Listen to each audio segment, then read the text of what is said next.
Hello friends, good morning. Radhe Krishna. કેમ છો? મજામાં?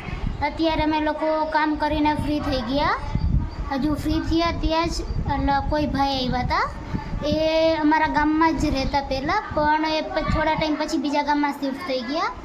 તો એમને ખબર પડી કે મારા દાદી બીમાર, તો એ આટો મારવા આવ્યા હતા. અને મારા નાની પણ હમણાં આવ્યા આટો મારવા.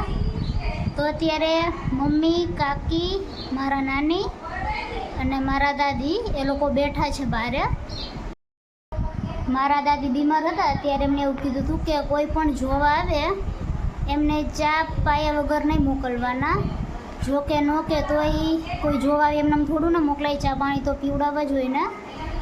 તો એમને એવું કીધું હતું કે તમારે લોકોને ચા કા શરબત પાવાનું, જે લોકો જોવા આવે એમને. મારા દાદા છે એ અમારા જૂના ઘરે રહીએ, તો અમે લોકોને કાંઈ આપણે જમવાનું બનાવ્યું હોય તો આપણે એમને દેવા જવું પડે. એ ધીમે ધીમે ચાલે એટલે એને પહોંચતા પણ વાર લાગે, એટલે અમે લોકો એમને દઈ આવી. તો હજી દઈને જ આવ્યા, દાળ ભાત કર્યા હતા તો હજી દઈને આવ્યા ત્યાં તો પાછા આવ્યા કહેવા કે દાળ ઢોરાણી છે તો સાફ કરી જાઉં. તો એ સાફ કરવા ગયા હતા.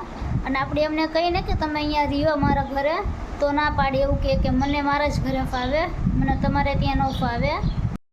તો આપણે એમને જમવાનું દેવા જવું પડે, અને ઓલા ઘરે રહીએ એટલે ઘરનું બધું કામ પણ કરવું પડે.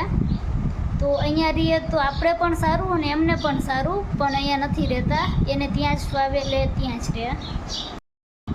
કારણ કે એ મોટા જ ત્યાં થયા છે, એટલે એમને આ બાજુ ન ફાવે, એ એમને જૂના ઘરે જ ફાવે. અમે લોકોએ મારા દાદીને તો મેં ક્યારના જમાડી લીધા, અને અત્યારે 1:30 વાગવા આવ્યો. અને પપ્પા હજુ ખેતર છે, પેલું કંઈક ઘાસ નીંદે ને કપાસમાં હોય હા, તો એ નીંદવા આવ્યા છે. તો ત્યાં કોઈને રહેવું પડે, એટલે પપ્પા ખેતર ગયા. તો હવે પપ્પા આવશે એ પછી હું ને મમ્મી ને પપ્પા અમે ત્રણેય જોડે જમશું. અત્યારે અમારે લોકોને જમવાનું બની ગયું, અને આજે અમે લોકોએ જમવામાં ચોરી બટાકાનું શાક, રોટલી ને છાશ છે. તો હવે અમે લોકો પહેલાં જમી લઈએ. અત્યારે અમે લોકો જમીને ફ્રી થઈ ગયા. પપ્પા તો ખેતર વહી ગયા, અને હવે ઘરે હું, મમ્મી ને બા છીએ. તો હવે અમે લોકો પહેલાં આરામ કરીશું. અત્યારે મારા બા છે, મારા બાબુ એટલે મારા બાના જેઠાણી, એ ને મારા દાદીના દિયર, એ બંને બેઠા હતા. તો મારા બાબુએ કીધું કે તારા બાને થોડું ગરમ પાણી કર અને એમાં થોડી વાર પગ રખાવ. તો એ રખાવ્યા. અને હવે પપ્પા પણ ખેતરથી આવી ગયા. તો પપ્પાને ખાવું હતું, તો એને ગાંઠિયા અને ડુંગળી ખાવાની ઈચ્છા હતી. તો હવે એમને ગાંઠિયા અને ડુંગળી ખાવા આપી, અને મમ્મી શાક લેવા ગઈ. અત્યારે અમે લોકો બેઠા હતા, તો બાને એવું કીધું કે તમે જાતે ટ્રાય કરો ઊભી થવાની. ઊભી મીન્સ કે બેસવાની, ખાલી જાતે એની રીતે બેસી રહીએ ને તો પણ સારું.